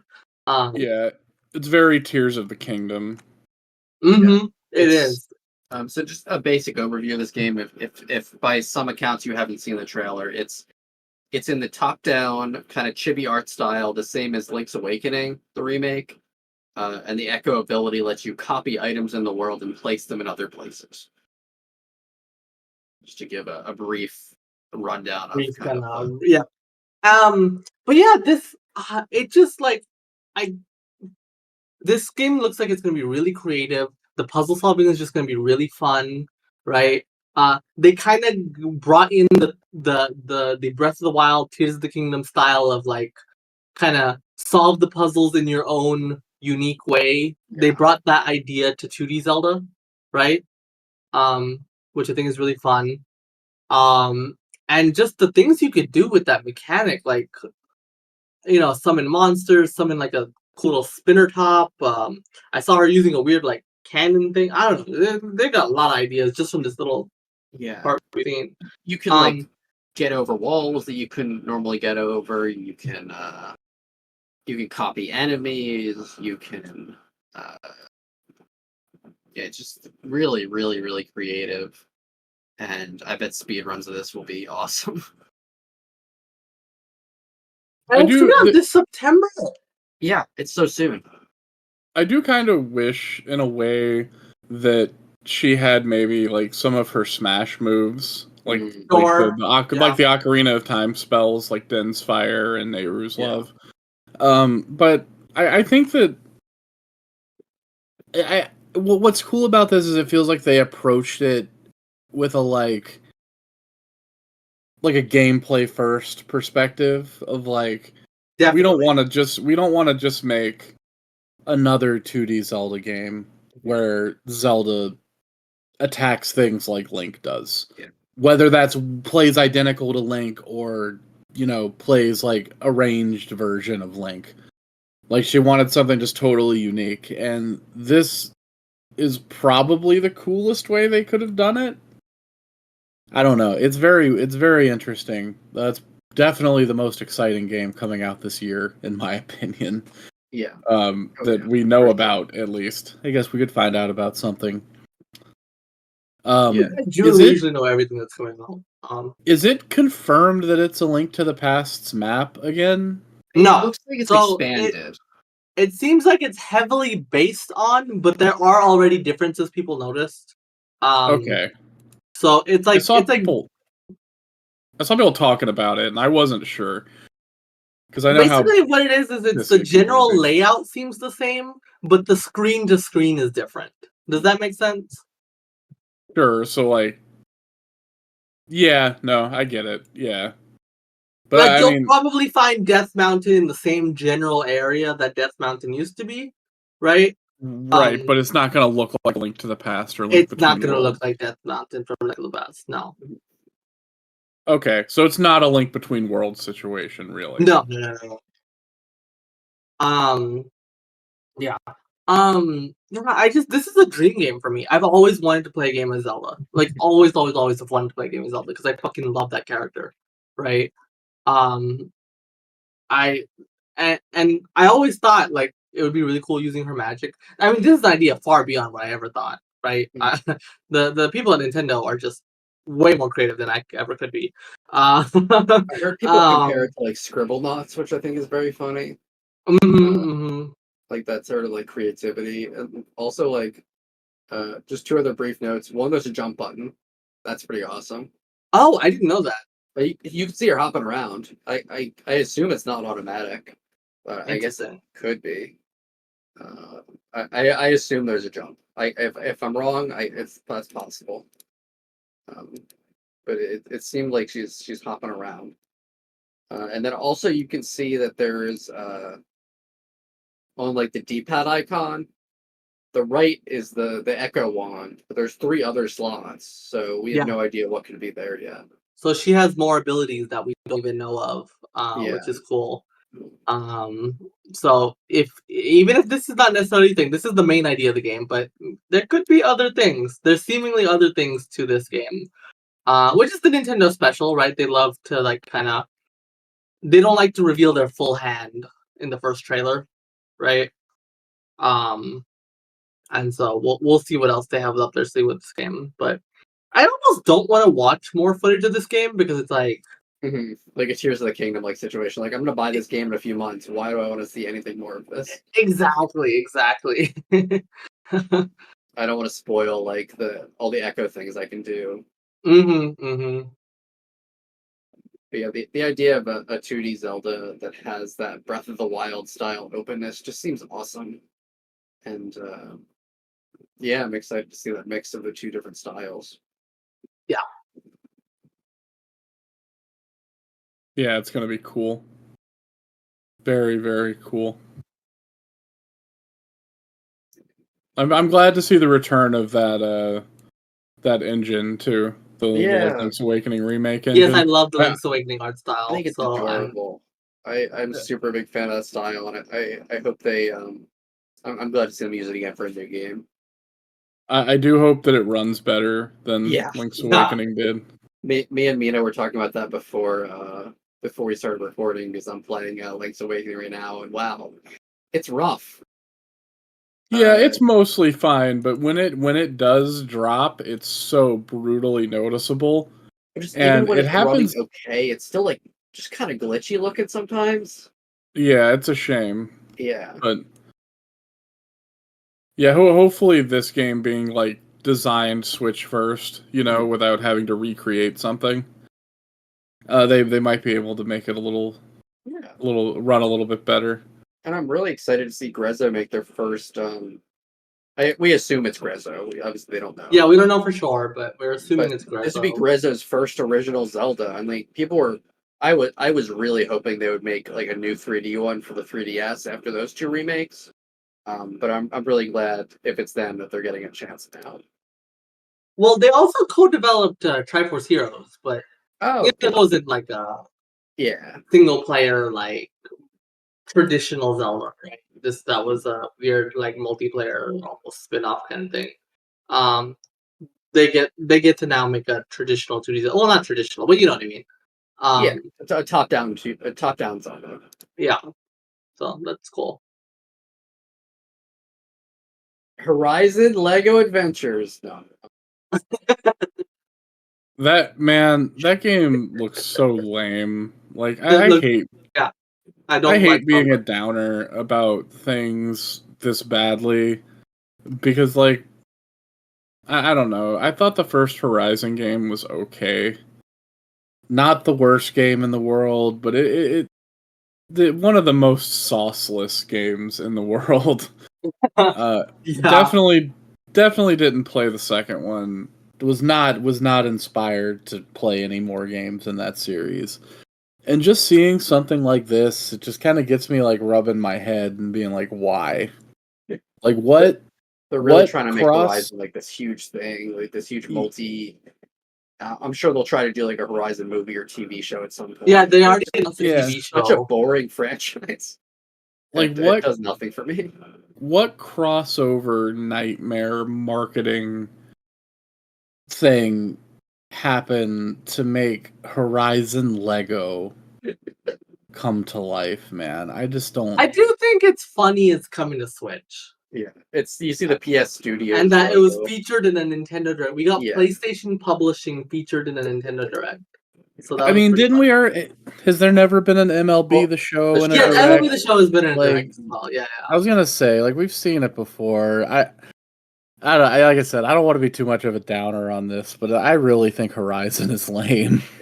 Like overall, and like I think that second game, I played some of it. Like, beautiful game. Gameplay's not bad, but just like the story and world is just dull. I just don't care. Trying so hard to make something happen. You know, it feels like Avatar to me, where like it's just this thing that comes out. It's technically, like when I say technologically speaking, it is undeniably impressive, and it makes a lot of money. Like it sells a lot of copies apparently, but it has no, like, it leaves no footprint on the culture at all. It's I don't know. I would have preferred them to make Lego God of War, honestly. At least that could be funny. Lego Mortal Kombat. Well, I was just thinking Sony franchises, or like, oh man, Lego Ratchet and Clank would be cool. Yeah. But no, it's got to be Lego Horizon. They're really going hard at Horizon. And now a bunch of people are like, oh, Aloy could be in Smash, and it's like, God, no. Come on. The next highlight is a previously untranslated video game. Cool, yeah. For the English-speaking audience. Well, I Objection. think the first one was in English, right? Yeah, the first one was released here, just not the second one. Yeah, do you want to take the reins? Yeah, sure. I think talking about here. I'm pretty sure Mina's played them both too. I think, but yeah. I could absolutely. This is my territory, actually. Yeah, let's go. Sorry, James. No, go for it. This is one of my favorite franchises, so I just love talking about Ace Attorney. Ace Attorney Investigations Collection, coming out this September, by the way, is a game that the second game never got localized. I have played it through the fan translation. I'm sorry, everyone. I know I committed a I have crime. to. But the second game is sincerely one of my favorite games in this entire franchise. Like, it is a top 3 game in the Ace Attorney franchise, in my opinion. I would probably agree. It's definitely top 5. I would say it's definitely top 4. Well, because what would it be? The Great Ace Attorney 2, Ace Attorney 3, and Investigations 2? Yeah, that's my top 3, exactly. Yeah, that's probably correct. Yeah, I agree with that. That's the top 3. Yeah, for sure. But yeah, so this is a phenomenal game. Ace Attorney Investigations 1 is fine until the end, where it just really drags. I don't even know if I would say it's fine. Like, fine is how I would put it, I guess. The first few cases in Ace Attorney Investigations 1 are okay, and then the final case drags on for like 6 hours and is not good. It's crazy. Extraterritorial rights. I will never ever forget it. So how do you feel? The real important question here is, how do you feel about Eustace Wiener? It's gonna be tough getting used to the official names. I'm so used to that boy is Sebastian de Best to me, and it's not. Yeah, he is Sebastian de Best, not Eustace. What is it, Eustace Wiener? I think it might be Eustace Winner. Eustace Winner. Sure. Oh man, hold on, I'm gonna look it up. It's not. I don't think it's bad, but I don't think it's like, I don't know. It's gonna be really hard for me to like judge these names in a fair way, because like I know them as something else, you know? Yeah, it is Eustace Winner. I just looked it up. It's Eustace Winner. That's so weird. It's gonna take some time to get used to, for sure. But I am so down to play AI 2 again. I would say, for the people who haven't played these games, the first investigation game is worth playing to get to 2. It's unfortunate because, much in the same way that you kind of have to play Great Ace Attorney 1 to appreciate Great Ace Attorney 2, you have to kind of play Investigations 1, or at least know what's going on. Yeah. For the game to hit. And the first Investigations is not as good as the Great Ace Attorney 1 is. No, it's really not. It sucks. It's the one thing I will give them here, though, is the redrawn sprites look amazing. Phenomenal. They look so good. I really like the art style. It's like, I wasn't sure if I would like, because like Ace Attorney Trilogy, the sprite redraws are kind of hit or miss, right? I think the more recent re-release. Yeah, the more recent release cleans decent. it up. Yeah. My mind goes to the original iOS ports, which were those were terrible. Yeah. But Apollo Justice shines in like HD, I think. And now this game looks really good. Is this now every Ace Attorney on the Switch, or yes, not quite? Yeah, every single Ace Attorney, unless you count Professor Layton versus Ace Attorney, or whatever that game was called. Oh god, that's the next. They're gonna remake that one next. I thought we were out of remakes. Level 5 made that one, not Capcom, so that's out of Capcom's hands. Level 5 is the publisher for that one. Okay. So that is out of Capcom's hands. I do think, here's my crackpot theory, okay? They are releasing Apollo Justice and Investigations Collection in the same year, 8 months apart. To me, that indicates that they are ramming through these to get to a new game as soon as possible. That's just what I think. That'd be nice. It'll be funny when it's Investigations 3. I mean, I would take it. I love Miles Edgeworth. I would take it. It maybe. I mean, I guess I would definitely take it, but I don't know if I'd be happy with it over because I mean the dream is that Takumi starts working on them again, right? Yes, Like, for sure. That's the dream, and I guess it would be kind of cool to see Shu Takumi work on an investigations game because he didn't work on either of the investigations games. No, he did not. They're made by the teams that would go on to make 5 and 6. And Investigations 2 is definitely that team's best game. Yes, without a doubt. By a long shot. Mm-hmm. But it would be cool to see Takumi what? work with them on. It'd be cool to see Takumi like work with that team on an Investigations 3. But my dream is for like, I guess my actual dream is never going to happen because it would be for Ace Attorney to like completely leave behind Nick and Miles and Apollo and Athena, all of them, and just like start with a fresh, brand new cast of characters. That would be my dream. I don't think that's going to actually happen. But I would like at least to see Shu work on a traditional, regular ass Ace Attorney. Yeah, I think that as well. Though honestly, I kind of want Great Ace Attorney 3 almost, more than anything. Really? I just really love that cast. That's probably my favorite cast of Ace Attorney characters. And I think I think there's more potential stories to tell with those characters than there are with Phoenix and Co. You know? Definitely. It's a cooler time period too, I feel like. And they kind of teased it too at the end. I don't want to spoil it, but they teased like more adventures to come at the end of GAA too. Yeah, that's true. They did. It'd be cool to see a GA. It'd be cool to see a Great Ace Attorney with a new prosecutor too. Because I feel like they wouldn't bring what's his name back. No. Oh god, I can't even remember his name. Barrick Van Seeks. Yeah, that was his name. Barrick Van Seeks. Yeah. Honestly, one of the weaker parts of Great Ace Attorney. Remarkably, I don't think that he was that great of a.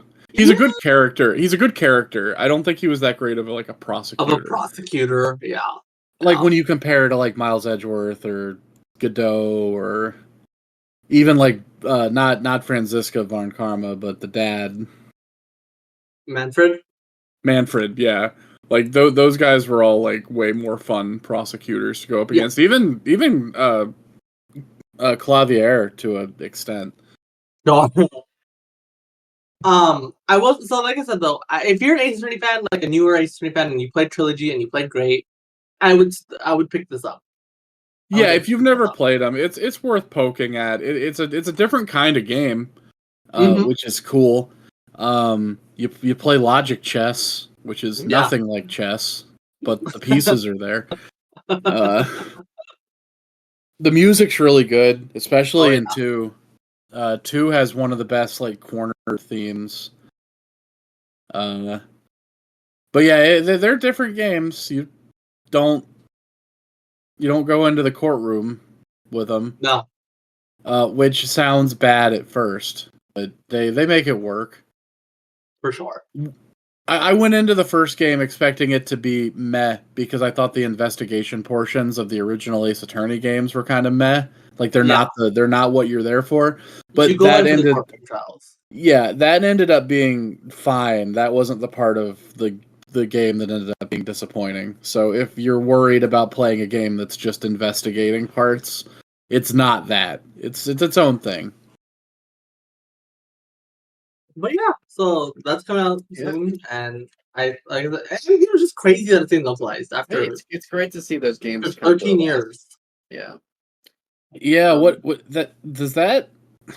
That's one of the last like great white whales of localization. I feel like as far as games that were big and ended up getting fan localizations and never getting an official one. Because like we got Live Alive, we got this. It's like Mother 3 is obviously one of the other ones, but It's very cool when when a game like that finally comes out. For sure. Great Ace Attorney was actually 2 of the other ones as well. We got those. I still can't believe we got those games. That feels like a dream. We're down to three more announcements. I think all these next 3 are worth at least going into a little bit. Oh yeah. The first was I thought looked really cool. It's a new game by the Danganronpa people.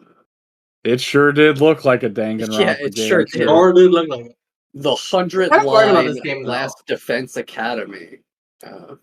Yeah, the 109 Last Defense Academy. I'm a little worried about this game because I don't know if you saw the developer said they went into deep depth. And they're kind of writing everything on this one. So Oh wow! if you like this creator, you should probably buy this game. It looks cool. It looks like the story game, but mixed with like a tower defense type thing. It's an RPG, right? It's more of a strategy RPG. Yeah, it's made by a strategy RPG developer, or like the team developing it is rather, which is crazy. Like they did the Valkyria Chronicle games, I think. Oh, I didn't know that. That's cool. Yeah, it's like Tokyo is working on it. That's Kodaka and Uchikoshi's studio, but they're not the developers. Yeah, well, yeah, it's like a collaboration thing because I think Tokyo is like full of people that make visual novels. Well, basically, Tokyo is like, if I recall correctly, they're like barely any people, but they do all the design work and then they farm out like the programming and all that stuff to other companies. They only have 5 people listed on their staff. Yeah. Okay. And 2 of them are Kodaka and Uchikoshi. Right? Yeah. A funny thing on their website, the genre for this game is listed as adventure of extreme and despair. That's the genre. That sounds like something Kodaka would say. Yeah. I mean I'm gonna play that. This is just the way it's gonna be. I love both of those guys. They both have some really interesting things under their belt. I like Danganronpa in spite of itself. I like AI, the Somnium Files, a lot. It's cool that they're working on this one, or is it just? Yeah, it's both of them. Okay, both of them. Okay, cool. Yeah. Yeah, it looks like this team is Media.Vision, and they've done the Valkyria Chronicles. They did Chaos Rings, if you remember that little ditty on phones back about 15 years ago. I definitely do. Shining Resonance. Okay. They did the Wild Arms games. That's what I knew that name from. I knew it from something. I guess they also did work on those Digimon Cyber Sleuth games. Weird stuff. They haven't worked on a game since 2018. So, which was Valkyria Chronicles 4. So I don't know what minded that 7-year gap, but they've been working on this for 7 years. I sincerely doubt it. I mean, I guess maybe Kodaka hasn't. I mean, Kodaka put out Raincoat and stuff, but he hasn't put out like a big full game other than Raincoat and Danganronpa V3 was 2017, so maybe that's why they went into debt. I think the character designs in this game are very funny because like a lot of them just look like almost DeviantArt tier, like tapping into like some real mid to late aughts otaku stuff. You don't like the girl with the teeth on the side of her mouth? Oh, no. I'm complimenting them. I think they're tapping into that vibe in a very deliberate way. But yeah, I'll definitely play that for sure. Yeah, I like the idea, the vibe. I think it's funny that it's at another school, like the Danganronpa games. Yeah, well, it's a different setting, but they like. It's gonna be a death game. That's like that. That's like their bread and butter. Well, Kodaka specifically. Uchikoshi to an extent too, because Somnium Files isn't a death game, but Zero Escape is. I love death. We love death. Do you know anything about Romancing Saga? I am not a Romancing Saga guy. Final Fantasy II is like my least favorite Final Fantasy game. I could not get into Legend of Legacy, which is also a Romancing Saga-like. I guess to explain myself, Final Fantasy II is like the template for the Saga games. Oh, interesting. I did not know that. I guess maybe people don't know that, but yeah, Final Fantasy II is like it's the thing where it's like to level up skills, you just have to use the skills over and over until they level up. I nothing about those games have ever clicked for me. It's really cool they're giving it a budget. I think this game looks kind of crazy. This is like a full remake of the second one, right? This is a full-blown remake, and it looks like it looks pretty good. It looks good, like visually. More higher. It looks more impressive than most Square Enix remakes. Like this is not like rinky dink like Trials of Mana was, right? Yeah, I was gonna say it kind of looks like a tier above the Trials of Mana style. I just want to know what Akitoshi Kawazu is the name of the director of Saga. What does he have? What? How does he keep getting these things, man? I feel like every direct has had a freaking Saga game in it for like the last 4 or 5 years. They must do well, right? Like, I imagine they must do pretty well. Like relative to the budget. Yeah, and that's what matters. Yeah, no, sure. It's just crazy that like this guy is really out there, man. He is out there making his dreams happen.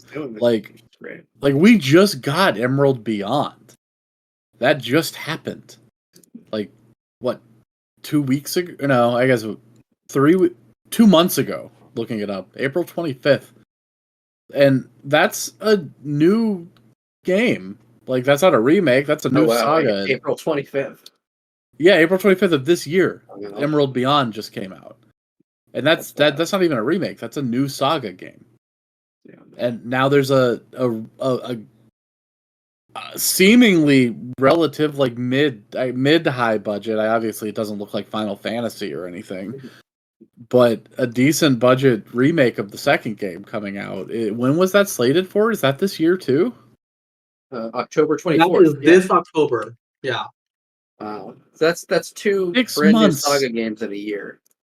In not even a year, in 6 months. That is great. What is this guy doing? What does he have on Square Enix? Square Enix wants big AAA bangers, and he just keeps getting to put out Saga games that probably sell like 100,000 copies. I respect it. Yeah, I respect it. Genuinely. Live your truth, brother. Keep going. That freaking rules. Like, even though it's not my thing, it's like those games are clearly pretty cool. Yeah, they're not for me, but I thought it was a really cool announcement, and just like I like seeing that sort of stuff. That these old games are getting like this much respect and like especially the niche ones. Yeah, that's how I thought about Phantom Brave too. It's like, how did this game get a sequel?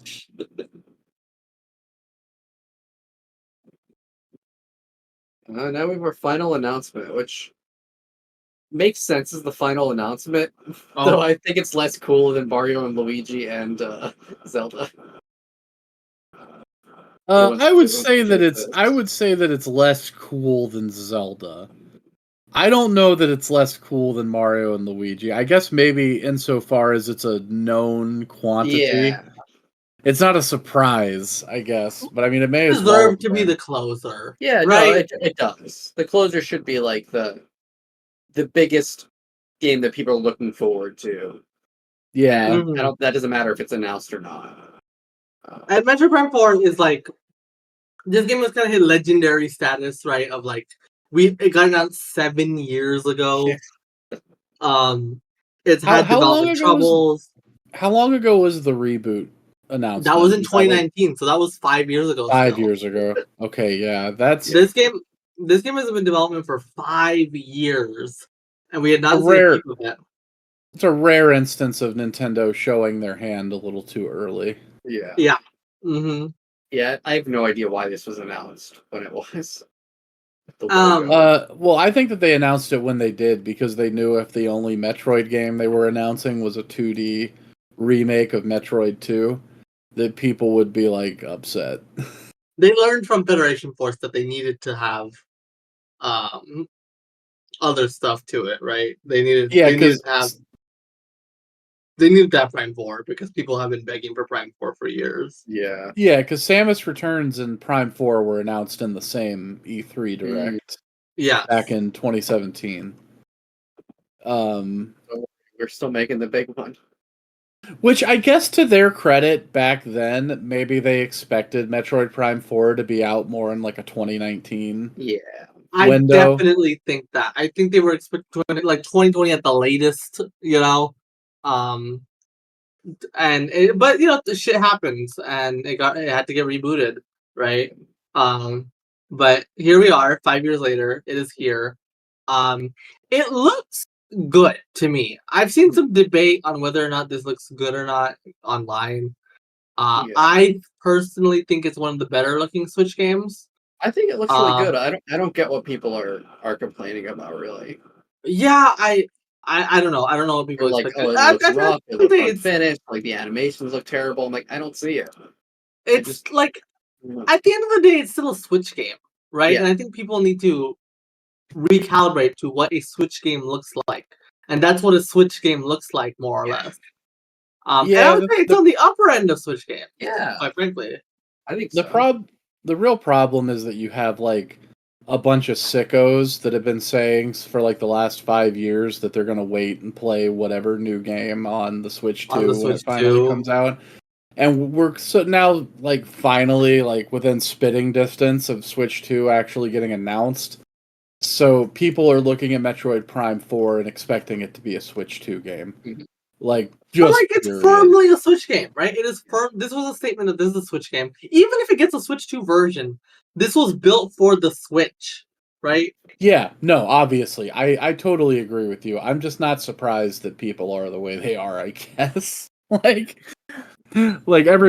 feel like there's a certain category of Nintendo fan that watched that footage and was like,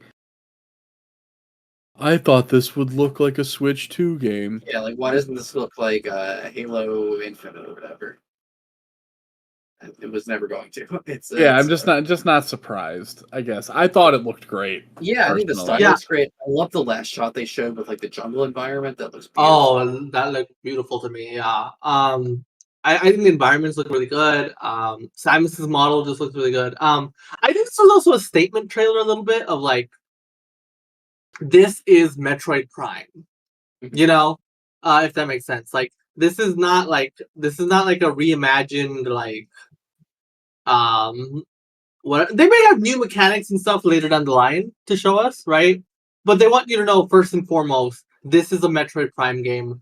This is not like we're not doing anything crazy with it. Like we're not, you know what I mean? Yeah, the first like thing they showed once the quote gameplay segment started was Samus scanning something. Yeah. So I was like, oh well, that's a Metroid Prime game, ain't it? You're scanning, you're going in the ball, you're shooting stuff. It's the only thing they don't really show is like the exploring because obviously they're showing like it looks like the intro, the more cinematic intro before you get into the more explory slow paced stuff. I will say that I do think it probably is a cross-gen game, for whatever that means, because I think putting that in the E3 Direct and giving it a ambiguous 2025 release date instead of committing to a month, like they did with like Donkey Kong. Yeah. Probably indicative of it being a game that will be also on the Switch 2 again for whatever that means. Either day and date or a couple months later. Or it's like something that'll be confirmed to look or run better, like a higher resolution or a higher frame rate or something. Imagine them doing that. Like, remember that shitty trailer we showed last year? Look how good it looks now. Yeah. I don't think they would do that. Like, that's not their style, but it would be funny. I think what they should do. I do think, to go off on an aside for a second, I mean, it's not like they showed a lot to this. Silux is there. Big ups to what's his name? I don't remember the Nintendo liaison between Retro and the Japanese branches of Nintendo. He worked on Hunt. He's worked on all the Metroid Prime games and Donkey Kong and Hunters. What's his name? The main Metroid. Oh, I was muted. I'm sorry. No, not Sakamoto. Kensuke Tanabe is his name. Tanabe, thank you. I knew Mina would know. I was like, why isn't Mina answering? I know she knows this. I accidentally muted my mic. I was yelling. I was like, Kensuke Tanabe! So big ups to Kensuke Tanabe getting his OC Donut Steel like front and center. There wasn't a lot in the trailer to really talk about. One thing that I would like to talk about as an aside here real quick, because it's something that I do think will be relevant. Nintendo has done the cross-gen thing before a couple times. Both times before it was with Zelda. Mm-hmm. But I think what makes this one interesting, potentially, is this is going to be the first time the new console is actually significantly more powerful than the previous one. Yes. Because before, from the GameCube to the Wii or the Wii U to the Switch, the hardware, there was slight bumps, but it was marginal. Yeah, it was not like this big jump in power, right? This is going to be the first time where it's like a big upgrade. So it's like, what does a cross-gen mean in that scenario? I wonder. I don't know. I would probably look at the PlayStation 4 to PlayStation 5 games, right? Where the games like Miles Morales or Horizon Forbidden West or God of War Ragnarok, where it's like they look mostly the same, but you could tell side by side, okay, the PS5 version is like significantly better. RTX 4K and like 60 FPS for like the main boosters between the PS4 and PS5 stuff. Some more noticeable than others. I guess we'll see some of that on like the Switch 2. But it'll be interesting because like I don't expect it to look demonstrably different on Switch 2, you know? I think it'll look nicer for sure. Like better textures maybe. Whatever, right? But it's not gonna would look great. But yeah, for sure. But it's not gonna look like a different game. No. Right? Yeah. The geometry will be the same, like everything will be the same. But yeah, I have that's a good question. I am interested. Because if you believe that the Switch 2 is early 2025, which I think there's no reason not to believe that, right? Then this game is probably coming out after the Switch 2, right? And so you have to wonder, how does this fit in with Nintendo's Switch 2 strategy? Is this going to be like, is this just going to be a Switch 1 game that they put out after the Switch 2? That's also totally possible. I don't buy it personally. I think I don't think it makes sense. You would basically be throwing it to the dust. And I don't think Nintendo would do that. Like, no, I think cross-gen just makes more sense. Yeah, and I think if Mario is real, I've had this conversation with someone else recently. If 3D Mario is real, I don't think they would put Metroid on the same day as 3D Mario.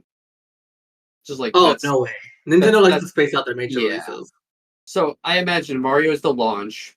A couple months later, you'll get the Metroid, like, and they'll go for another like kind of stacked first year. I mean, imagine a new 3D Mario, a new Metroid.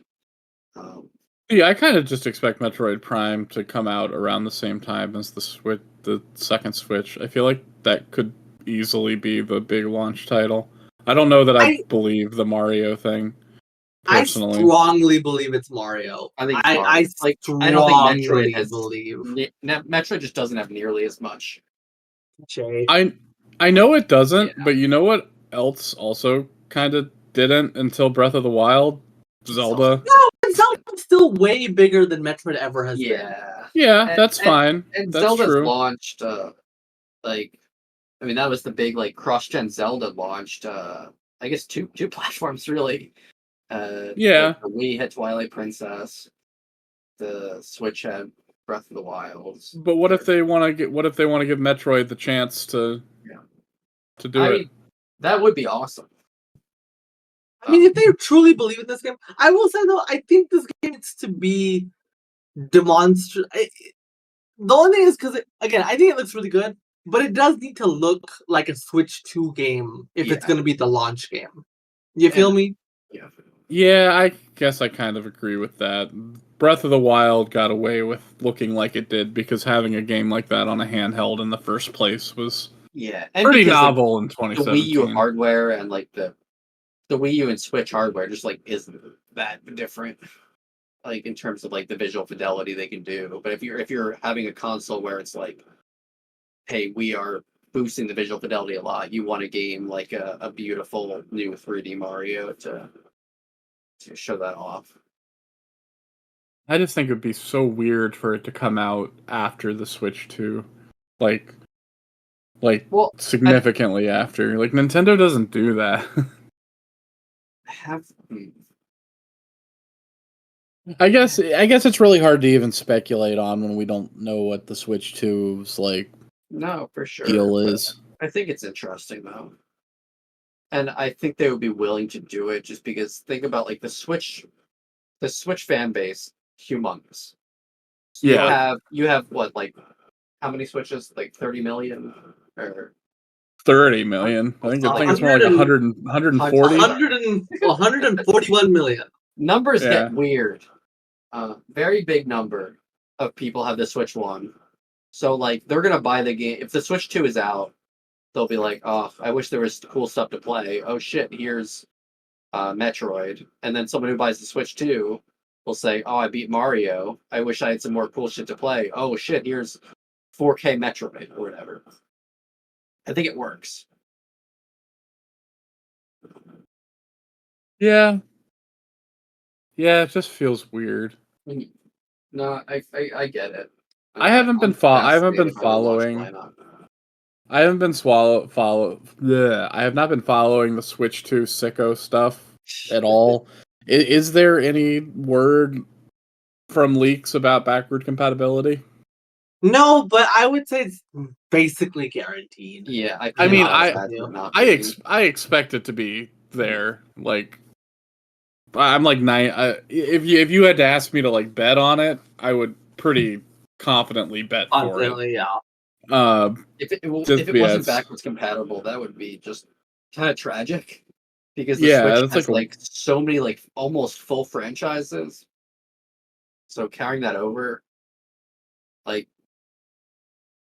you're right. Yeah, the full franchise thing. That's a good point. There's like, and even the ones that aren't full, there's like 20 Zelda games that are playable on the Switch, which is so many Zeldas, remarkable. Almost every Mario, except like Galaxy 2 and 3D Land. Yeah. I mean every Ace Attorney.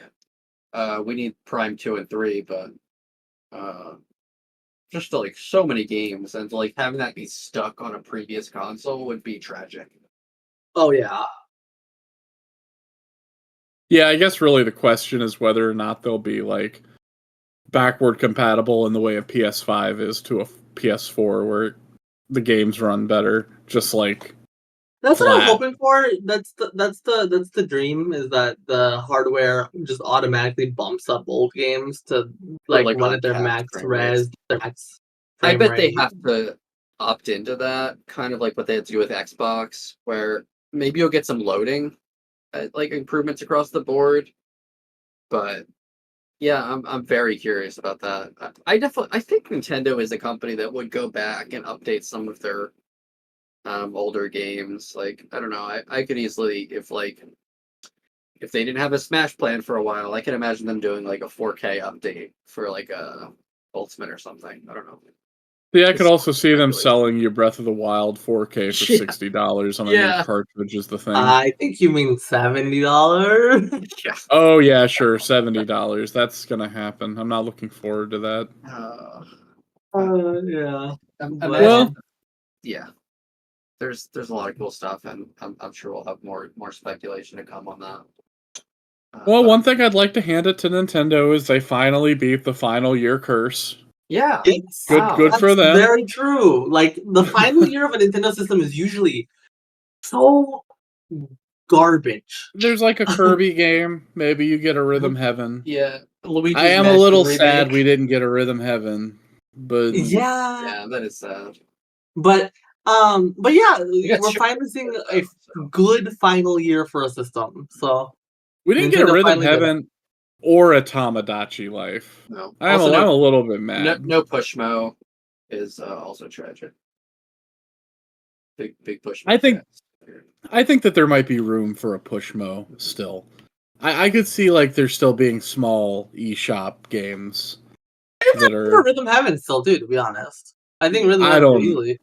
Maybe. Okay, maybe. Here's a final question relating to this like Switch 2 speculation.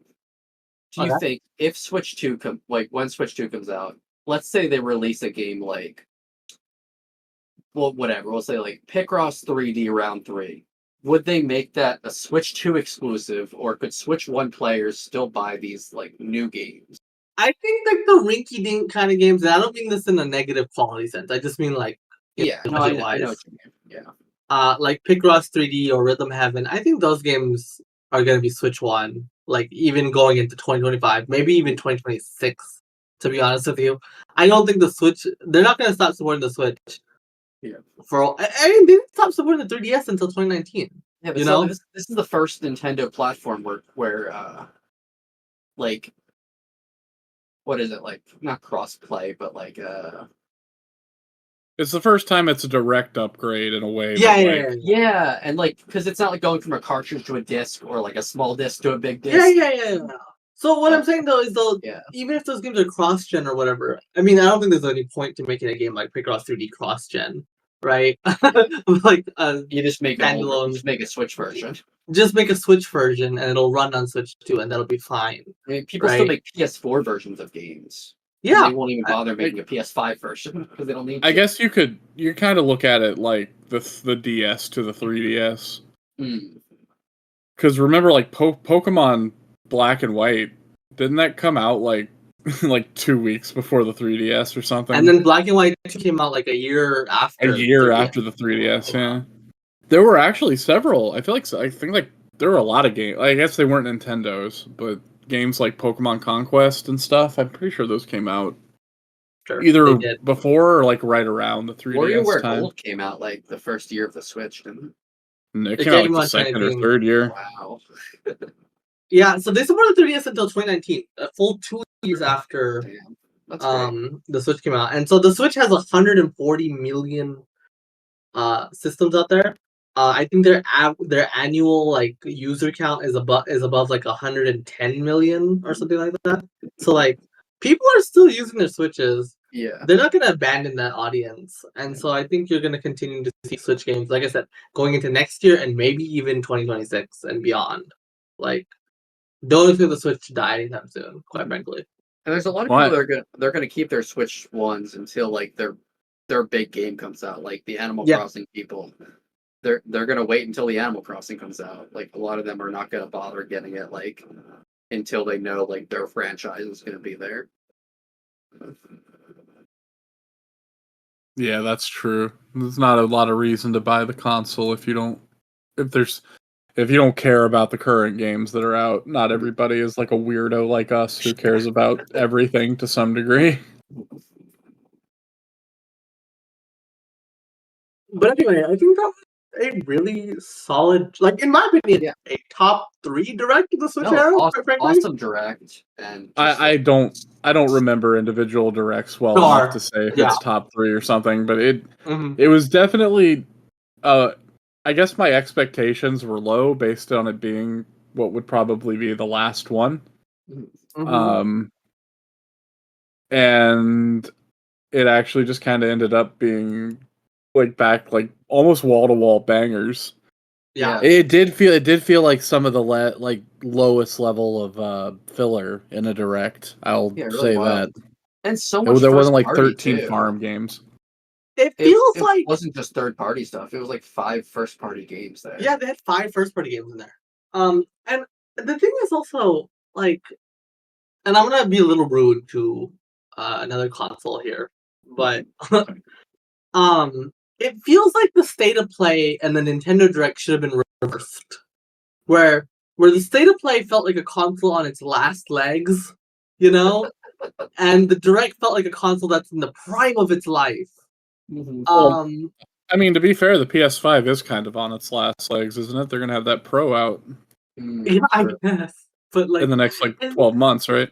yeah, but it's just so weird. Like it's crazy. I think it's a testament to how good Nintendo's lineup is that in this final year they can still pull out just a banger direct. Yeah. It's not just the lineup; it's just the development pipeline. Like people, Mhm. we go. You don't want to sound like too much of a glazer or whatever, but it just is the reality of the situation that the way they do business is at least a little bit more sustainable than the Yeah. way the Yeah, other companies are currently trying to do business. I'm gonna say for sure. something like ND Cube, 5 games on one console. Some of the big like Xbox and PlayStation developers have not had their first game come out on the new generation yet. And that's not even that's not even accounting for the fact that like Mario Party sells more than any of those Yeah. games. Oh my god. It's Yeah, it's a weird it's industry. crazy. Yeah, this Mario Party that can be made in like a year will sell more than like a The game. Last of Us 2. Yeah, those two that they spent like 7 years on. It is a great game. I really like The Last of Us 2. At the same price point. Yeah. It's bonkers. I don't know what those other companies Here's are 5 doing. old Mario Party maps, and old mini games you've already played. 5 million copies. I Yeah, think you mean 10 million. Wow. and it's not like they even had. It's not even like they had to recreate all the assets from nothing. Because I'm sure most of the character models were just like ones that they've used for other things. Or, like, Yeah. yeah, great direct. I'm really excited for Metroid. I'm really excited for Zelda so soon. Like I would have thought that would be like the November game, but I get that so soon. I'm excited. And Mario Yeah, Luigi. Zelda, Mario, Luigi, Metroid, all the tent poles looked rad. I'm happy they're finally putting out a definitive version of Donkey Kong Returns. Mhm. Yeah, but there's only like 2 ports here. There's Donkey Kong and there's like we didn't talk about it, but Luigi's Mansion 2 was mentioned here. Whatever. But I'm really happy that the Ace Attorney remakes are finally over. Maybe they can make something new. Yeah, overall, just a really good direct and a lot of hope for the future in there. yeah. Yeah. It makes me hopeful that like even if they have stronger hardware, they'll still make these smaller games, and I think they understand the importance of that more than some others. I'm excited. We got 2 WarioWares on this We console, got 2 baby. WarioWares, and they were very different from each other too. Yep. And also 3 Mario parties, and they were pretty different too. Superstars and Jamboree. Yeah. All right. Well, thank you all for joining me, and thank you the audience for listening today to our return to the Nintendo Pipeline podcast. You know where to find us. Anyone else have any closing thoughts? No, I think I've said all that I need to say. Awesome. All right. Well, good night, everybody. Good night.